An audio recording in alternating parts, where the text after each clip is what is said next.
দখলদার ইসরায়েলের সঙ্গে যুদ্ধের পর ইরানকে আকাশ প্রতিরক্ষা ব্যবস্থা দিয়েছে চীন, যেগুলো ইতিমধ্যে ইরানে এসে পৌঁছেছে।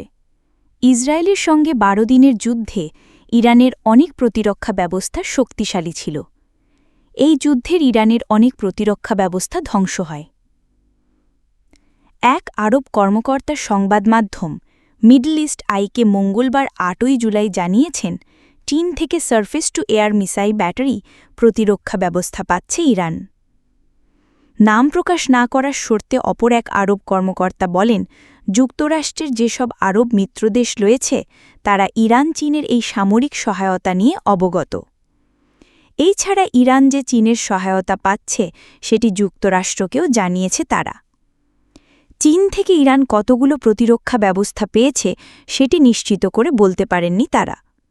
দখলদার ইসরায়েলের সঙ্গে যুদ্ধবিরতি হওয়ার পরই বেইজিং তেহরানে এগুলো পাঠানো শুরু করে।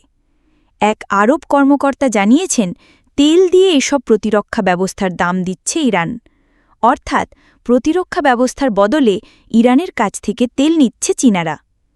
চীন ইরানের সবচেয়ে বড় তেল আমদানিকারক। যুক্তরাষ্ট্রের জ্বালানি প্রশাসনের তথ্য অনুযায়ী ইরানের ৯০% তেলই চীনে যায়।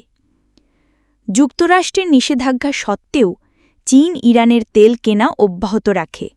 তবে নিষেধাজ্ঞা এড়াতে মালয়েশিয়াকে ট্রান্সশিপমেন্ট হাব হিসেবে ব্যবহার করা হচ্ছে। এতে করে তেলগুলো যে ইরান থেকে আসছে সেটির আর কোনো চিহ্ন থাকে না। দখলদার ইসরায়েলের সঙ্গে যখন ইসরায়েলের যুদ্ধ চলছিল তখন অনেক পশ্চিমা দেশ বলেছিল ইরানের কাছ থেকে রাশিয়া ও চীন দূরত্ব বজায় রাখছে। কিন্তু যুদ্ধ শেষ হওয়ার পরই ইরানকে পুনর্গঠনে সহায়তা শুরু করেছে বেইজিং। যুদ্ধের শুরুতেই ইসরায়েল ইরানের অনেক প্রতিরক্ষা ব্যবস্থা ধ্বংস করে দেয়। এতে করে ইরানের আকাশে নিজেদের কর্তৃত্ব স্থাপন করতে সমর্থ হয় দখলদাররা। এই কারণে ইরানের সশস্ত্র বাহিনীর প্রধান, পরমাণু বিজ্ঞানী সহ অনেক উচ্চপদস্থ কর্মকর্তাকে হত্যা করতে পারে তারা।